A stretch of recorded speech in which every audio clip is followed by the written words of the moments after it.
Texas Lutheran University.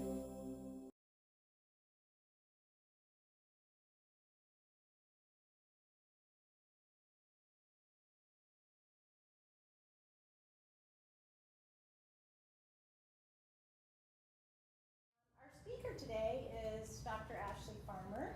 She's a historian of Black women's history, intellectual history, and radical politics.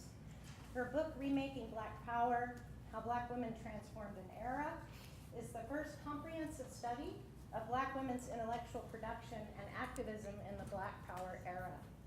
She is also the co-editor of New Perspectives on the Black Intellectual Tradition and the co-editor and curator of the Black Power series with Ibram X. Kendi, published with New York University Press. Dr. Farmer earned her BA from Spelman College, an MA in history, and a Ph.D. in African American Studies from Harvard University. She is currently an assistant professor in the departments of history and African diaspora studies at the University of Texas at Austin. So please give a warm welcome to Dr. Farmer. Thank you. All right, I braved the Austin traffic, which was no joke, I've learned. Yeah, so I just moved here to University of Texas at Austin from Boston University. So it's really exciting for me to kind of see the intellectual community that is in and around. Is this considered Central Texas? Okay, I'm just making sure I get my Texas geography right. I'd like to thank Dr. Zickery and Dr. Hughes for facilitating my visit here today. And I'm really excited to share with you a little bit, it's kind of like an excerpt from my book, Remaking Black Power, How Black Women Transformed an Era.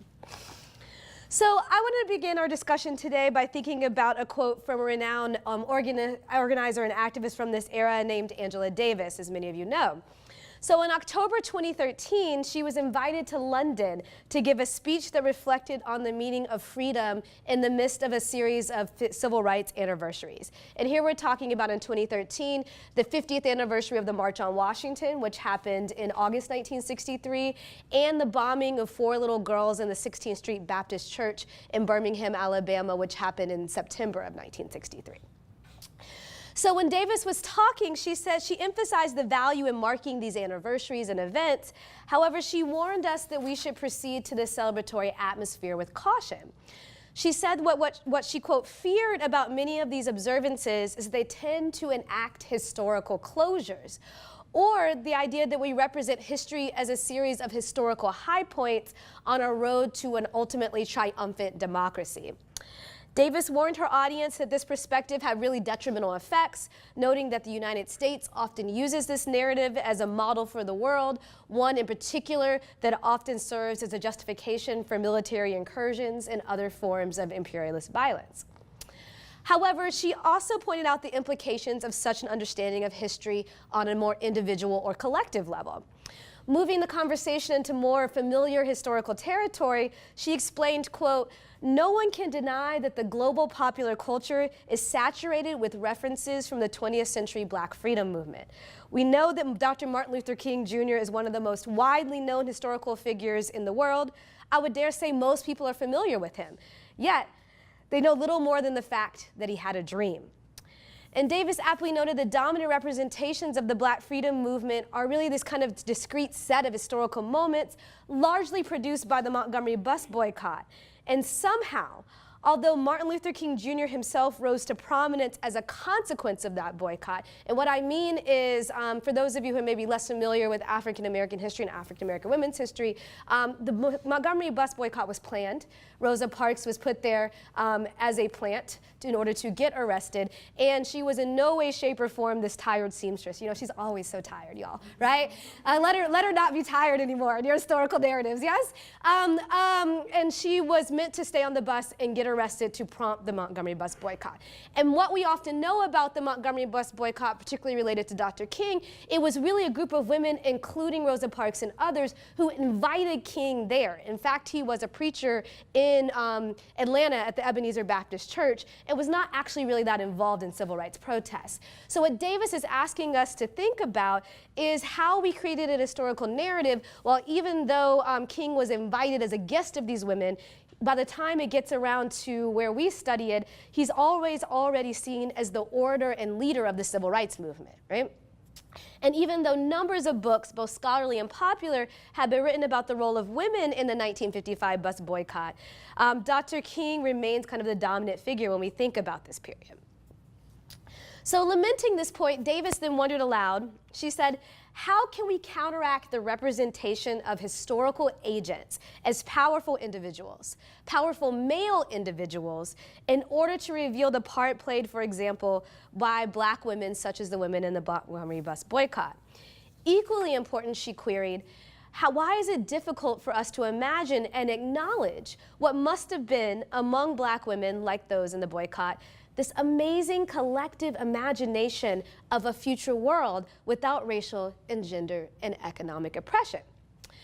And Davis ended this speech by noting that even if we don't know the names of all of these women in history, particularly in those involved in things like the boycott or the March on Washington, perhaps we should, at least as a community, acknowledge their collective accomplishments and really be more invested in telling history differently.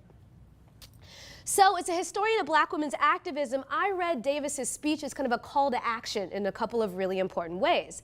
First, I saw her urging us to move past conventional understandings of civil rights, Black power, and as she phrased it, history as a discrete set of historical moments. In other words, Davis is really asking us to rethink what we call the periodization of the civil rights or Black power era, or the idea that the civil rights movement began in 1955 with the tired Rosa Parks on the Montgomery bus and ended in 1965 with the signing of the Voting Rights Act. And only after that, in the failure of federal legislation, and federal legislation I mean the Voting Rights Act of 1965, the Civil Rights Act of 1964, to really improve Black life on a day-to-day level, Black people turned to Black power, which was a negative, violent form of organizing. Or as one historian puts it, stop seeing Black power as the civil rights movement's evil twin. Yeah? Second, I saw Davis asking historians and students and fans of this period to move beyond centering just a few Black men or powerful male individuals like a Malcolm X or a Stokely Carmichael as the leaders and organizers of a movement. I also saw her statement as a call to move behind the idea that these men are the brains of the movement. And by this, I mean that they came up with the ideas, the theories, the organizing strategies, and speeches that many of the major Black power organizations promulgated. And most importantly, I read this as David is saying, if we do these things, we might be able to see how Black women across regions and affiliations and ages and political orientations thought about their lives, imagined how it could be different, and then really engaged in concrete efforts to make their lives a different way. So this is the goal of my whole body of research. This is what I do for a living, and my most recent book, Remaking Black Power. So this book is the first comprehensive overview of the Black Power era, as viewed through the lens of these Black women thinkers and organizers across these affiliations and time periods and locales that I'm talking about. It begins with an examination of Black women thinkers in the 1940s and 1950s, and the role they played in laying the groundwork for the 1960s and 70s. Again, nothing pops up out of nowhere, right? It then focuses on women in some of the major Black power organizations for these first 2 decades of the 60s and 70s. For example, in the second chapter, I focus on women in the Black Panther Party. And in this part of the book, I explore Panther women's efforts to reshape the party ideals through their ideas and writing and artwork. The third chapter takes a similar approach, but applies it to women who are part of a cultural nationalist group or practitioners of a political philosophy called Kawaida. So Kawaida, many of you have encountered it, but don't probably know that you have. It was formed by a Los Angeles-based activist who's still alive and well today. He works at UCLA. Named Maulana Karenga in 1965. And many of you might recognize Kawaida practices most notably through Kwanzaa. This is the group and this is the man through which we get Kwanzaa in 1965. And the idea behind Kawaida, or cultural nationalism, is that cultural revolution, right, throwing off the yoke of hair, dress, holidays, those kinds of markers of oppression, is the precursor to a social and a political revolution. So it's just another way of getting at the Black freedom struggle. So in that part of the book, I talk about how women who are part of the group in Los Angeles and a group in Newark worked to develop Black-centered traditions that challenged Eurocentric ideas about Black social and cultural practices. And in the process, they created school organization, handbooks, community groups, songs, religious practices, all about enacting Black power and empowering particularly young children. Now, many women in my book did not, and in other organizations, did not confine their activism to US borders, and neither do I in this book.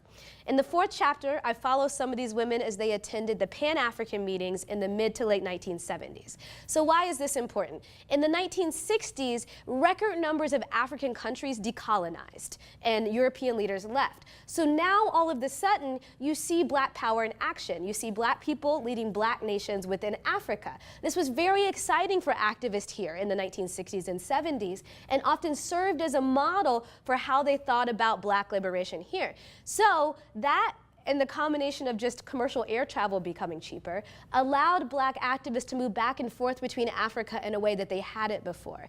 And so in this part of the book, I talk about their experiences going to Africa and participating in meetings and summits that think about Black people as part of a larger thing called the African diaspora, right? And then finally, just to kind of finish off what Davis says in acknowledging collective accomplishments, the final chapter of the book turns to women-centered organizations like the Third World Women's Alliance.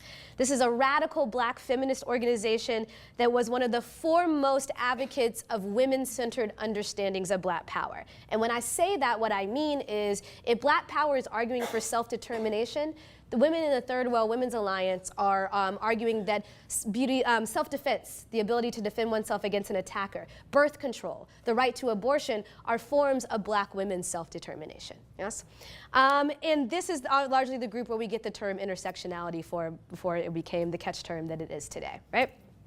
All right, so from this brief snapshot, I hope you see that really Black power had a rich history that moved in and intersected with civil rights versus being its evil twin in the myriad ways in which Black women are practicing Black power. So for the time that I have left today, we're going to talk a little bit about that 2nd chapter on the Black Panther Party, because who doesn't love the Black Panthers, right? I'm going to help animate a couple of points. I'm going to give you a brief overview of the Black Panther Party just so everybody's up to speed and on the same page. I'm then going to talk about Black women's articulations of what I call the Black revolutionary woman through party newspaper. And finally, I'll explain to you how these writings and artwork reshape the Panther Party stance on gender roles. And at the end, we'll kind of go back to Davis's thoughts and see if we can maybe think collectively about how we might do this history a bit differently. So first, just a little bit of background on the party so everybody's up to speed. So Huey Newton and Bobby Seale founded the Black Panther Party for Self-Defense in Oakland, California in 1966. And in its first year, it garnered a following through an intricate balance of high-profile protest and local-level activism. Most notably, members earned the Black community's trust through their armed police patrols designed to thwart Oakland Police Department's constant harassment of Black residents, yes? So think about it this way. You see a police officer harassing a Black resident. The Panthers studied law, penal law and penal code and citizenship rights. And what they would do is literally stand the allotted feet away from the altercation with a gun in hand, which under their Second Amendment right they were allowed to have, yes? And they would recite the rights of the person who was being harassed. And you can see how this works in two ways. Not only does it let the police know that somebody's watching them and knows what the rules are, it also empowers the person who's being harassed and those around them to know that they also have rights and to start to speak up and think about those rights differently. So, if their local level police patrols were largely happening just in the Bay Area, so Oakland, San Francisco, a suburb called Richmond, but really what catapulted the Black Panthers onto the national scene and the national consciousness was the Sacramento Demonstration. Excuse me.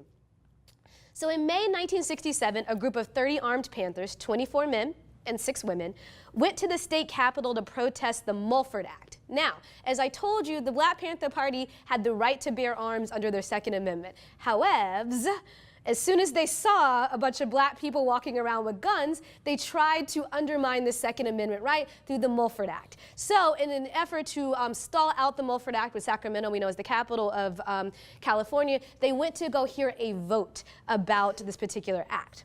So the party members appeared at the Capitol heavily armed, as you see, and in search of the assembly chambers. So in something that is like the best combination of you know, being in the right place at the right time and a little bit of accident, they were trying to just go up to the galley so they could watch the vote, but there were a bunch of cameras following them because they see a bunch of black people with guns, right? And in the process, they push them through and they actually spill onto the assembly floor where the vote is happening. You can imagine the mayhem that broke loose, yes? And so as they're being ushered out, there's tons of cameras on them, and the Panthers, ever media savvy, took advantage of this. And I know this is a time that many of you don't know, but we only had 3 channels. So everything, I know, the mind reels that you had to get your news at a certain time from a certain place, yes? And so all of a sudden, all the nightly news are broadcasting the Panthers standing outside here as they're reading their 10-point plan and their executive mandates about what they want for community control and end the police violence, et cetera, right? So if you are somebody who is not in San Francisco or the Oakland Bay area, this is how you mostly learned about the Black Panther Party in 1967. And included in this range of people, which you cannot see well from this picture, are 2 women named Mary Williams and Ruby Dowell. So Mary Williams and Ruby Dowell's activism reflected women's early party activity. So black women joined the Black Panther Party in 1967, so about a year after it was founded, and immediately became integral to organizational life. Tareka Lewis, who was a 16-year-old Oakland Technical High School student, was the first woman to join the party. And she completed their weapons training. They didn't just give people guns willy-nilly. You had to complete weapons training, yes? And went on to become a local lieutenant while working for the artist, as an artist for their newspaper called the Black Panther. Roommates Judy Hart and Janis Garret contributed to the Black Panther. They attended rallies in Oakland and worked with the Panthers' free breakfast program that began in 1968. A number of other women marched along Panthers in the armed police patrols, and then they participated in a short-lived, and when I say short-lived, I mean short-lived, women's auxiliary called the Pantherettes. That did not go over well, and it was quickly squashed, yeah? All right, so when people like Lewis and Hart and Garret yeah, they were like not having it, right? Joined the party, it was a Black Power or a Black nationalist organization. So what do we mean by that? In this phase, the organization extolled armed self-defense and self-determination, and to a certain extent, Black separatism, as much as one can do that, yeah? And the predominantly male organization really also embraced a masculine ethos and bravado. And what I mean by this is the very first issues of the Black Panther newspaper framed the organization as a space explicitly for, quote, the cream of Black manhood. And the Panthers also promulgated a series of powerful visual images to promote an idealized form of revolutionary manhood. You know, many of these are images that you see, and this is kind of the basic image that you conjure up if you think about the Black Panthers, yeah? So through this combination of rhetoric and images, the Panthers created a collective revolutionary identity and subjectivities, and it also in many ways made the revolutionary a man in both popular and political imagination. However, the Panthers proffered a strong model of Black manhood, but did not counter this by calling for Black women to be submissive. And Black women in the Panther Party recognized this, and very soon after joining the party, they created spaces to push back against this masculinism and patriarchy and construct powerful images and ideas about Black women revolutionaries. So I argue that they did this in 2 ways. First is through revolutionary art, which is kind of a set of mixed media drawings that offered the Black community visual cues about how to resist, and second through their articles in newspapers. And I'm going to give you a couple examples of each. All right, this is artwork that is often featured on the Black Panther newspaper. And if many of you have seen Black Panther artwork, you usually have seen the work of a man named Emory Douglas. He was kind of one of the primary members and the most prolific artist for the Black Panther newspaper. However, it's that 16-year-old Oakland Technical High School student, Tareka Lewis, who was actually the party's first revolutionary artist. so before Emory Douglas. And this is one of her images. Between 1967 and 1969, she drew over 40 images for the paper. And this one is from 1968, and it's pretty amazing. So you see on the top, she's kind of got, because she's got a gun on her head, on her back, there's a shell casing there. And as you can see around her, they say things like off the pig and blow oink oink away. And what she is doing there is illustrating what we call point number 3 of the 10-point platform. And point number 3 of the 10-point platform says, we want an end of the robbery, I'm sorry, let me get it right, to the end of the robbery by the white man of the black community, meaning they want the economic resources to be put back into the black community, right? This is another one of Tareka Lewis's drawings, right? And so, and this one is pretty great because you see that it's kind of, maybe we imagine that these are a set of Panthers that are the armed police patrols, or at least this is how they want to be perceived as protecting the black community. And you see the dude up top that may be sitting on the stairs. You've got 2 dudes, peering around the corner, but the only person who's entirely unobstructed is a black woman, yes? And I don't know if she's about to attack people or she's out to be attacked, but either way, she's the first line of defense for the Black Panthers. And she is someone that has, kind of the gun on her hand and in a stance to do so. This is her pen name, which is Matiba. So instead of signing it with her own name, she often signed it that way, right? All right. So if I'm telling you that the Panthers use pictorial representations and images of men engaged in armed self-defense to assure men that through the organization they could kind of redefine and reassert their black manhood, leadership of the black community was foremost among these rights, as long as what they engaged in what many scholars often call the promise of protection. And what the idea behind the promise of protection is that black women would accept black men as the leaders of the defenders of the community in exchange for protection and security. And what I'm arguing to you here is that Lewis is challenging that approach, yes? Through her artwork, she's amplifying party members' daily activities, such as their community activities and armed police patrols, but she's also integrating women into representations of militancy and black power. So when you think about this, there's no men involved in this picture whatsoever. What she's implying here is that black women can protect and defend the black community in equal measure as men without the assistance of men here. And when she's drawing women here, the woman is standing shoulder to shoulder with these men. She's not standing behind them as if she's going to be protected by them, right? And what I'm arguing to you here is that Lewis showed that black women were capable of identifying with and adopting and embodying the Panthers' revolutionary values in appearance and strategies in politics. She also implied that the common trait for revolutionaries was not being a man, but rather being militant. So black women who joined the party in these nascent years embodied the attributes that Lewis depicted. Let me see if I have this right. Yeah, there we go. So for example, Kathleen Cleaver joined the party in 1967 after meeting and eventually marrying Eldridge Cleaver, who's a former prisoner turned radical activist. So as you can guess, the police patrols eventually went sideways, yeah? And eventually there was a shootout between the head of the Black Panther Party, Huey Noon, and Oakland police. Oakland police officer, one of them was killed, a guy named John Fry, and in the process of this, Newton was incarcerated. And so were many of the top-level Panthers. And really, the party was very much in disarray. This is in 1967.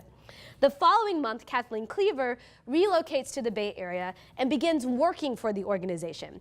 And she creates leaflets and pamphlets and reports on court hearings to garner support for Huey Newton's case because he is facing the death chamber for this if he's convicted. And basically, she almost single-handedly revived the organization and spearheaded one of the most successful grassroots movements in the country. Huey Newton was eventually exonerated and freed. And her kind of contribution led to her becoming the communications secretary for the Black Panther Party and made her the first person to sit on the Panther Central Committee, that's their main governing body, and really a Black Power icon. Now, as you can see, images of Cleaver presented her as kind of the real-life personification of the revolutionary women that Lewis depicted, right? There's a great comparison between this woman here, right, and what you see, these images like this one would appear in the Black Panther newspaper of Kathleen Cleaver. Reflecting the reciprocal relationship between the party literature and members, photos of Cleaver dressed exactly like this in this black leather jacket and boots, her hair styled in an afro and holding a gun, began to populate the pages of the Black Panther.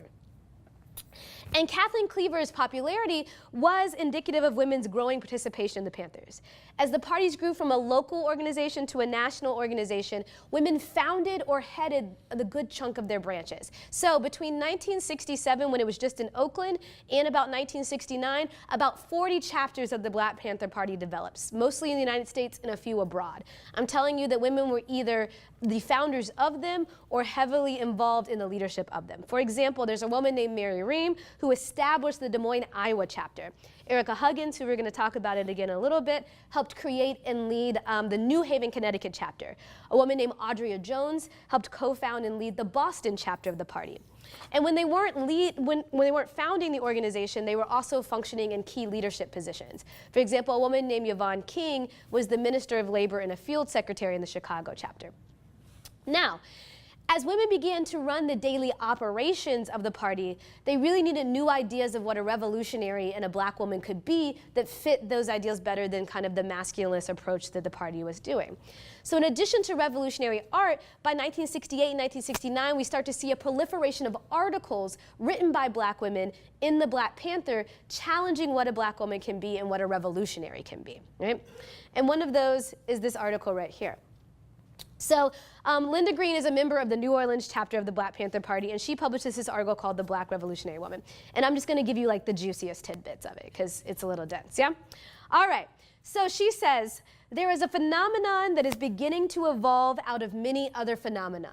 She is a new and different creature, different from all women who have walked the face of the earth. She is changed, she is inherently revolutionary. And I want you to note that Green further defined this woman by her social and political attributes, stating that, quote, she's a worker, she's a mother, she's a companion, intellectual, physical, spiritual, and mental. She is what her man and her people need her to be when they need her. She is the strength of the struggle.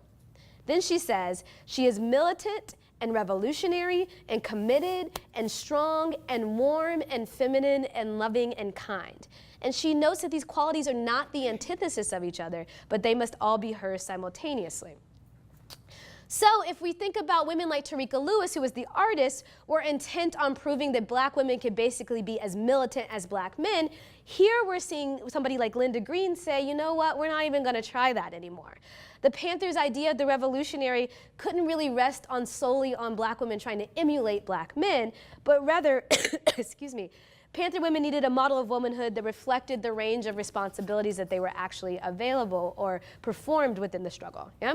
So instead of fitting women into masculine constructs, really Green is challenging this idea in and of itself. And we see that when she talks about the juxtaposition of black women being militant and revolutionary, intellectual, and committed to struggle, things that we usually identify with men, right? While also being warm and feminine and loving and kind. And kind of her disavowal of the fact that these were opposites or kind of bumped up against each other advanced an argument for envisioning black women as revolutionaries and really kind of autonomous actors, and really challenging what the Panthers were talking about beforehand in terms of what a black woman could be. Now, if you take nothing else away from this presentation, you should know that the Panthers were always morphing and changing. So 2 years later, they got a whole new game in town, yeah? Now they are revolutionary nationalists, and I'm going to talk about for a little bit why this is important. So between 1960 and 1970, female membership in the organization peaked. Some estimates put that 2/3 of the Black Panther Party, meaning the rank and file, were black women, yeah? And they also began to think what it meant to be a black nationalist. And what their challenge here is that how do you separate and kind of become a separate nation within the United States? They argued that that wasn't really feasible. They also had really big concerns about integrating class or class analysis, meaning that the majority of African Americans we know are economically disadvantaged for various systemic reasons. And as a result, they wanted to have an ideology or a framework that accounted for the ways in which people were economically disadvantaged while also accounting for the racism that they experienced, yeah? And they found that revolutionary nationalism was the best way to do it. So it's not that they're backtracking from being basically anti-racist, but it's also that they're adding an anti-capitalist or an anti-imperialist kind of thrust to their work and their literature, yeah? All right, so why is this important for our conversation? women in the party cited the organization's shift to revolutionary nationalism as a force behind their feminism. In 1969, a group of women who were interviewed said that, so whenever, let me backtrack and say this, whenever they switch, you have to do a lot of political education. So they read all the theorists of revolutionary nationalism, and they think very seriously about how this applies to their life and their activism. So according to these women that were interviewed after this switch here, their studies led them to, quote, realize that male chauvinism in all of its manifestations were bourgeois, or, which is like my favorite thing ever, right? But really what they're saying is that sexism and patriarchal gender roles or conventional gender roles are byproducts of capitalism. Further study led party members to the conclusion that women experienced both racism and sexism, and that the Panthers' vision of revolution would have to be more gender inclusive. Or as these women put it, in a proletariat revolution, meaning the working class, yes, the emancipation of women is primary. So, by 1969, 1970, we start to see women thinking about themselves as Panthers and revolutionaries with this revolutionary nationalist ideology in mind. And a perfect example of this is Kandi Robinson, who was in the Southern California chapter of the Black Panther Party, right? And again, I'm giving you the juicy tidbits, yeah? The Twitter version, yeah? All right, so she has an article from Message to Revolutionary Women. And in it, she says, black women, hold your head up and look ahead. We too are needed in revolution. We too are strong. We too are a threat to the oppressive enemy. We are revolutionaries. We are the other half of our revolutionary men. We are their equal halves. May it be a gun in their hand, with a gun in our hand, or battling in the streets to make this country take a socialist lead. And this parody, according to Robinson, meant that one of the key jobs of Black Panthers were to, quote, educate their people to combat liberalism, combat male chauvinism, and waken their men to the fact that they were no more or no less than they. For too long, she said, women had, quote, been doubly oppressed, not only by the capitalist society, but also by their men. So you see here, she's seizing on the rhetoric of the moment and seizing on the ideas of revolutionary nationalism to encourage women who considered themselves revolutionaries to teach men to, quote, bring their minds from a male chauvinistic level to a higher level and continually remind them of their equality. So I offer you this kind of quote or snippet of this quote to show how Robinson promoted a vision of black womanhood in the party in which they are the intellectual and organizational equals of men, and they're invested in the revolutionary nationalist goal of ending capitalism, and they're dedicated to ending sexism within the organization and within society at large, yeah? And I'm arguing to you that through articles like this, Panther members like Robinson, they codified Panther ideology, meaning they're reasserting it, yes? But at the same time, they're stretching the boundaries of it and formulating more emancipatory visions of what it means to a black woman, to be a black woman in this. All right, so now that we're here, I bet you're wondering how are the men taking all this, yes? And don't you worry, I have thought about this. So what I say here is the Panther women's rhetorical formulations and real-life representations of the revolutionary woman really alter male leadership's perspectives on men and women's roles. And I'm going to give you like what I think is my juiciest example of this, yes? So does anybody here know anything about Eldridge Cleaver at all? No? Yes? What is his kind of claim to fame, would you say?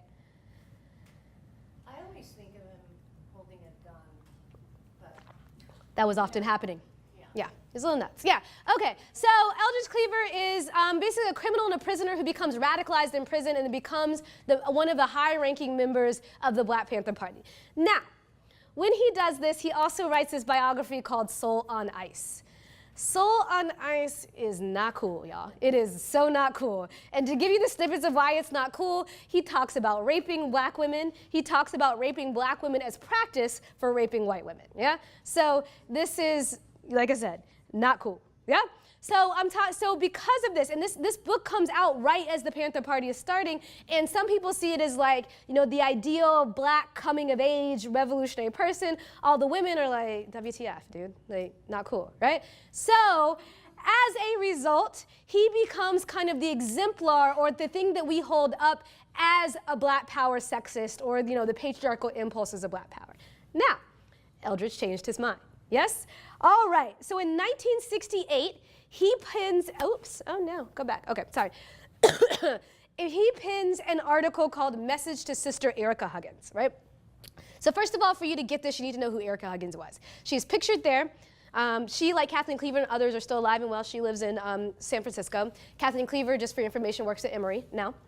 So Ericka Huggins was accused of, it was being held in prison in Connecticut. Remember, I told you she helped start the New Haven chapter of the Black Panther Party, on charges that she had tortured and killed another Panther.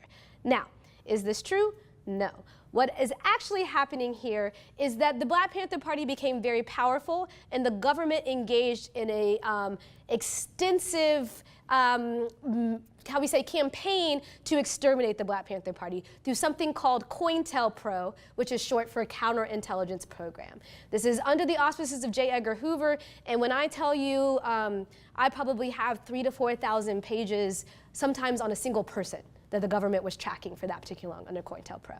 So one of the tactics of COINTELPRO was to get a charge in which a bunch of Panthers were involved and arrest them all and put them in jail, because what does that do? That basically wipes out the chapter there.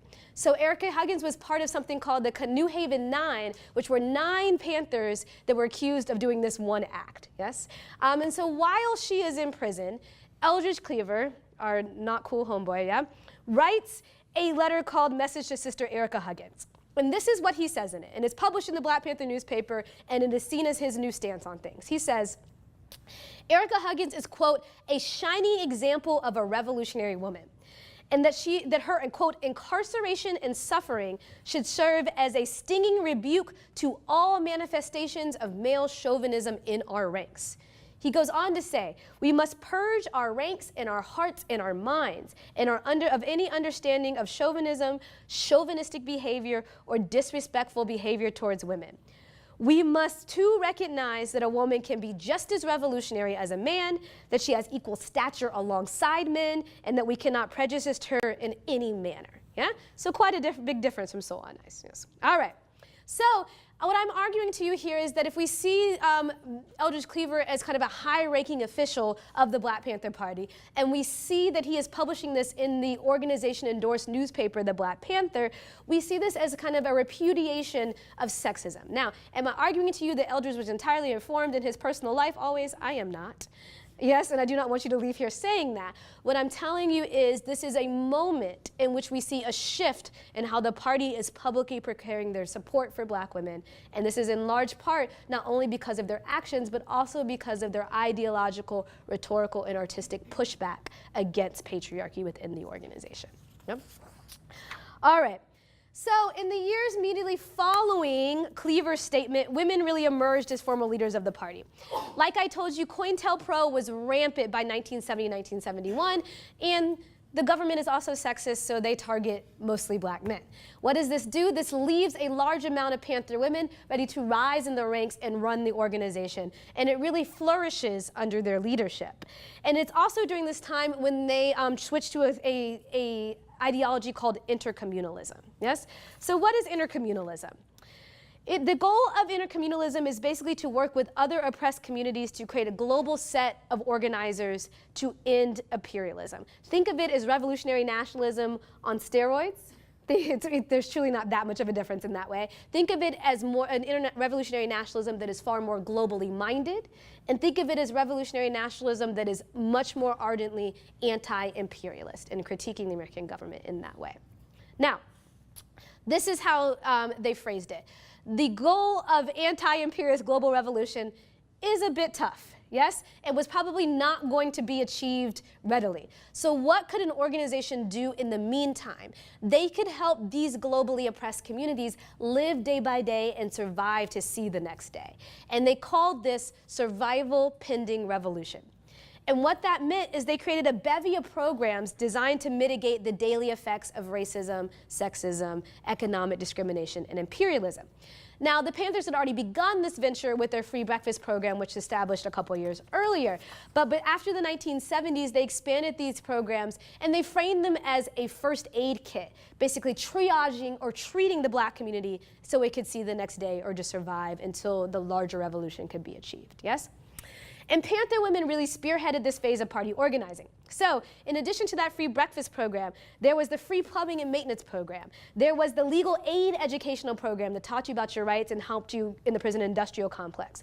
There was the free food program. There was the free clothing program. There was the free shoe program. There was also free health clinics where you could go and get basic checkups because it was hard to be a doctor. There was also a free ambulance service because you know what? The ambulance would never come to the black community, and this was a large result of deaths in the black community.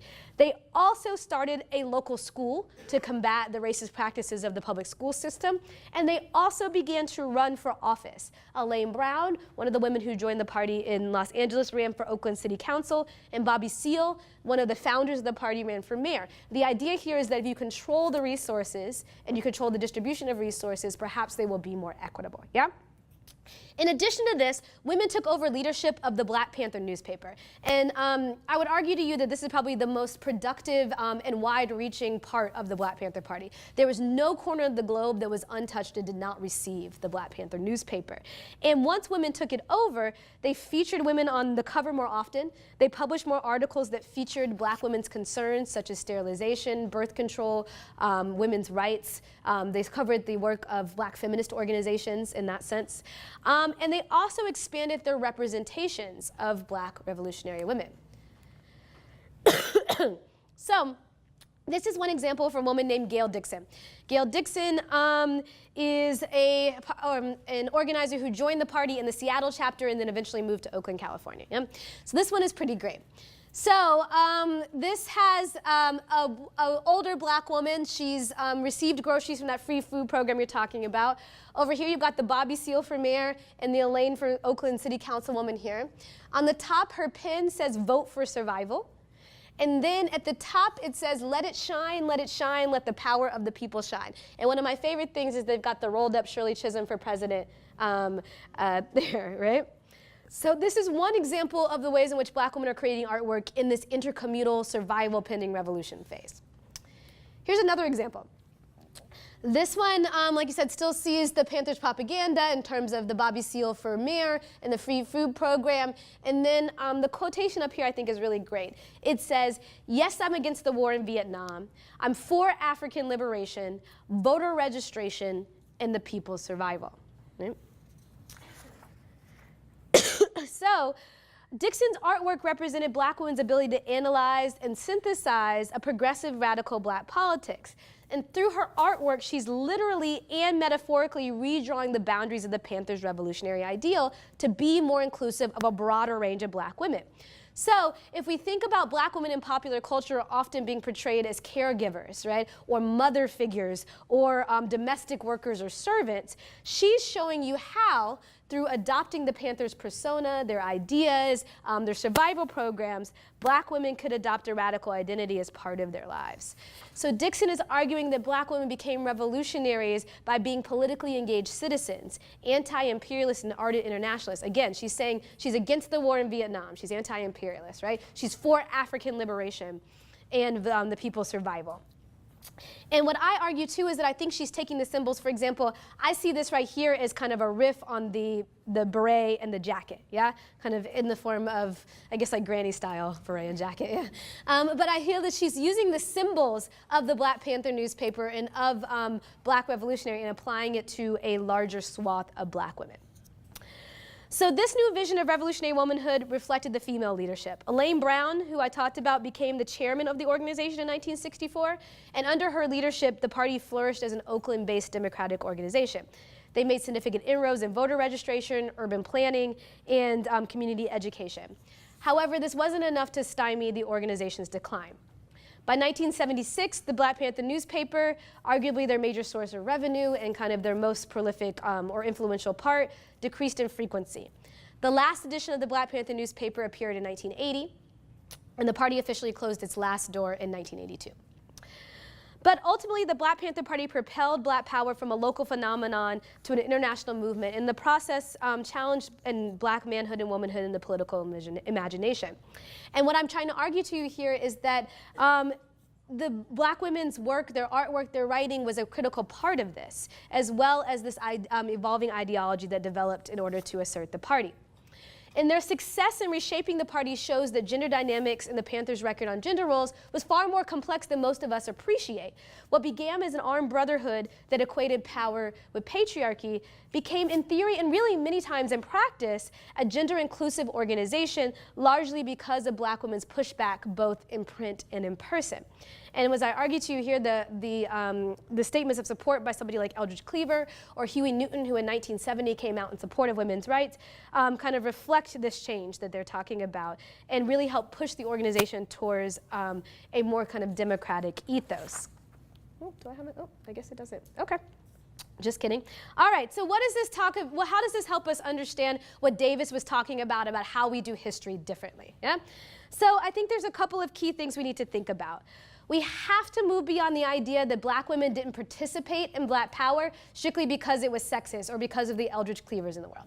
Now, before you leave, I don't want you to go out saying that I said that there was no sexism in Black Power or the Black Panther Party. I did not say that. Do not misquote me. Y'all know how y'all do on the internet. Yes? What I am saying to you is that it was not any more sexist than any other time in human history. And we have really great examples of Black people trying to figure it out, as we see in the Black Panther Party. And we should understand civil rights and Black power organizing is far more complex and much more of a kind of a give and take on this idea as well. Second, I want you to think about the Black women, taking Black women more seriously as theorists and intellectuals. And what do I mean by that? I'm saying that the things you're seeing here, this artwork, that's an intellectual test. She's producing a set of ideas and she's promulgating a set of ideas. Those articles that I was reading to you, they're producing a set of ideas and they're promulgating a set of ideas. But somehow when we think about intellectuals, we tend to only think of the Huey Newtons and the Bobby Seales of the world. You have to look in different places to understand how Black women are supporting theory and articulating their ideology. But most importantly, you have to start from the beginning in thinking that they are just as ardent thinkers and just as smart and just as capable of supporting and thinking about theory as anybody else in American society. Yeah? But overall, what I hope it shows you is that Black women's successes and failures in redefining Black womanhood indicates that this era was far more complex. Like I said, on the one hand, they didn't blindly accept their roles and responsibilities, but on the other hand, they didn't always move the needle so much. Sometimes it was just a little bit, but it's important for us to think about that complexity in that hand. And ultimately, I hope what you see is that approaching Black women and Black power this way is one example of how we can perform that kind of study and recovery and understanding of history that Davis suggested was needed at the outside of what I was talking about. I hope that you see through engaging with these women, their artwork and their articles, you see how Black women across the political spectrum engaged and changed their worlds. And I hope that it might help you reflect, as it has done for me, on the importance of different ways of remembering the past and the importance of teasing out the nuances of people's freedom dreams. Not only does this help us move past patriarchal and individualistic histories of Black struggle that rely on singular and sanitized visions of civil rights and Black power, it also offers us an opportunity to open previously foreclosed ideas about the era, and namely the new worlds that everyday men and women imagine for themselves, and how this might be useful as we work towards these same dreams today. Thank you.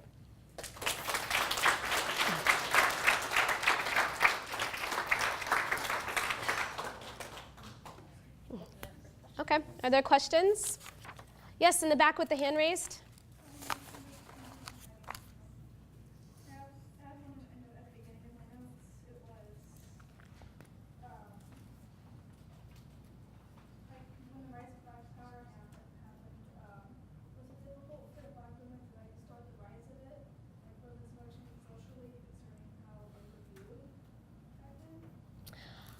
So one of the things I argue in the larger book is that we shouldn't start Black power in the 1960s, but we should really think about starting it in the 1950s and 1930s, 40s, 50s. When we're talking about ideas of self-determination, community control, and self-defense, I see those happening kind of at the local level well before they became part of national organizations like the Black Panther Party. And I think really if you look at the local level, that's typically where you find most women. Yeah? So I don't think it was that difficult for them to start, and I think they were practicing it a lot at the local level. The issue is we haven't really paid much attention to that because they don't have the same kind of flash of these national organizations. Mm-hmm. Was there any no. Being an activist pays $0 and 0 cents. Oh yeah. I mean, no. I mean, and that's one of the real challenges, right? I mean, and when people often talk about why people don't organize more, we have to think about what barriers there are to people. And I mean, I'm not even talking about your lifelong organizing, but even just attending a rally, yeah? You've got to have a job where you can take off work and go where you're not going to be penalized. If you're in charge of a child or you're the caregiver of somebody, somebody's got to take that. That means you're shelling out money, right, to go and do this.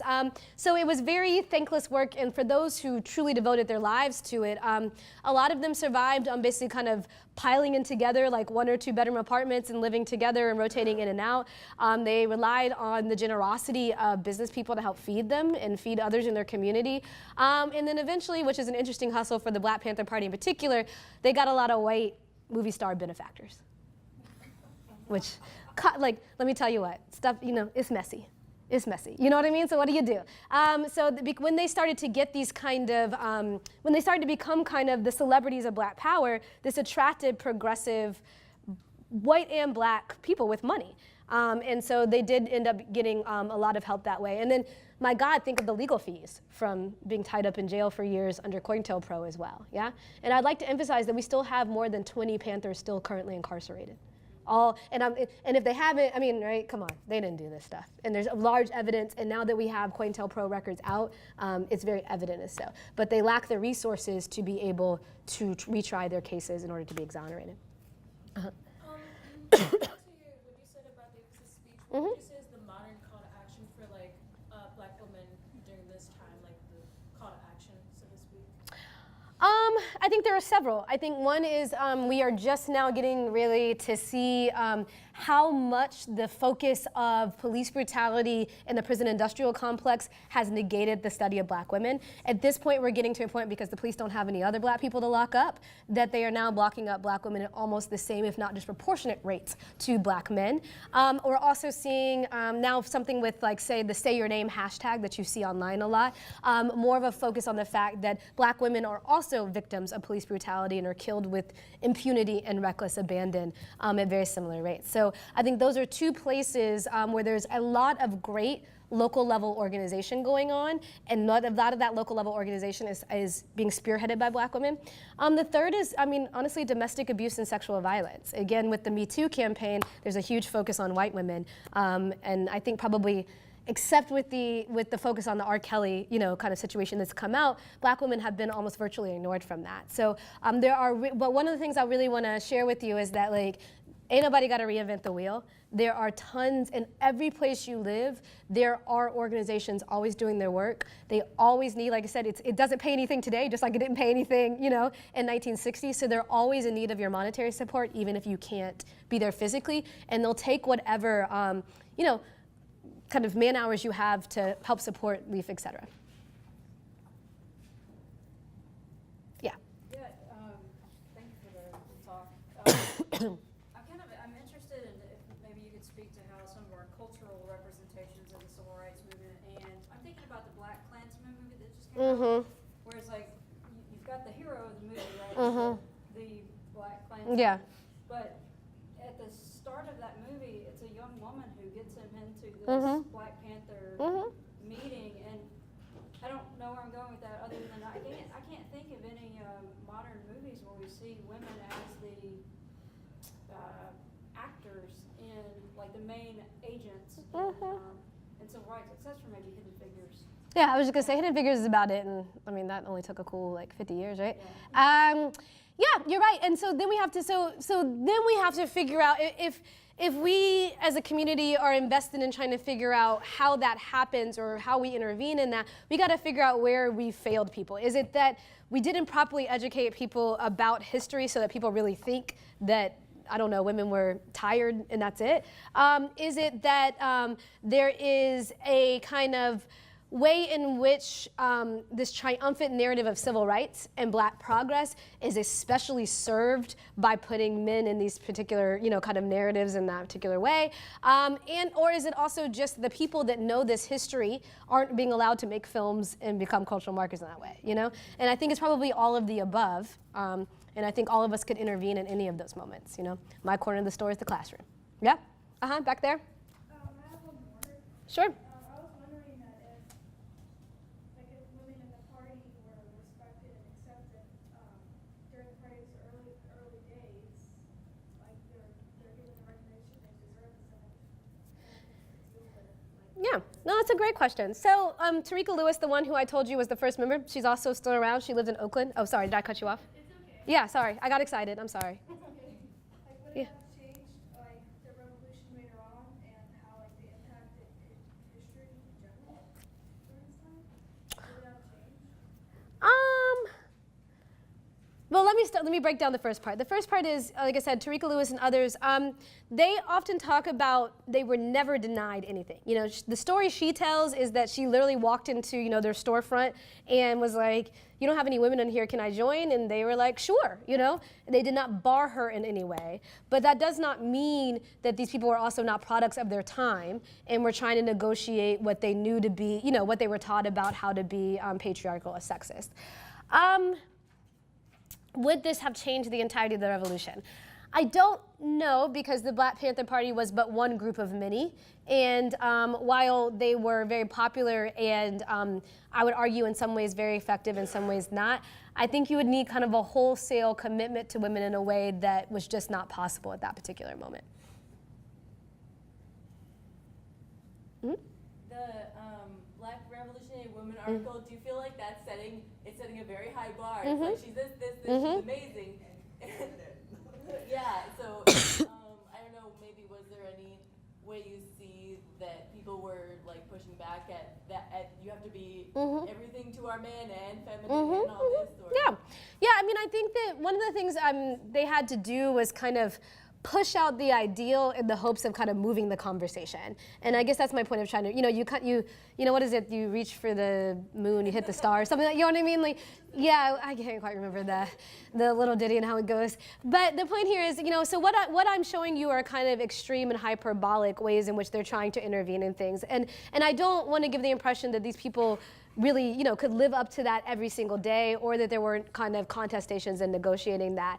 But I really do think that it serves as really great evidence of, you know, how they were trying to enter into a conversation, perhaps also truly what they hoped they would become. You know what I mean? You know, kind of in an idealized way. And I think that has a lot to teach us about how Black women were navigating the world, and particularly the party. Question. I had Soul on Ice on a reading list.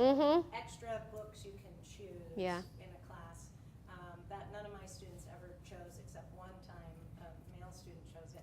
And it was really hard to talk about in class because he was very, I don't know what to do with this. And so what would you recommend as from when Soul on Ice came out? Was there anything in the Panther paper, or it doesn't have to be a book, but an article or some really direct response by women to his?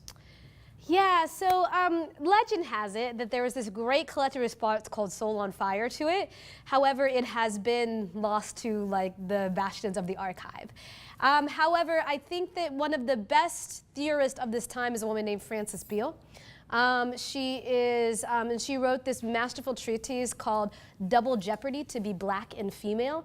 And while she is not necessarily directly attacking Cleaver in that, she is naming the ideas of sexist Black power activists and kind of walking and kind of deconstructing how you can say that you want to go down with down with racism and down with capitalism, but you're okay leaving sexism intact, and talking about how that's undermining the larger goals of revolution. And it's probably one of the most anthologized pieces from the period, so I think it would be a very good counterpoint to that.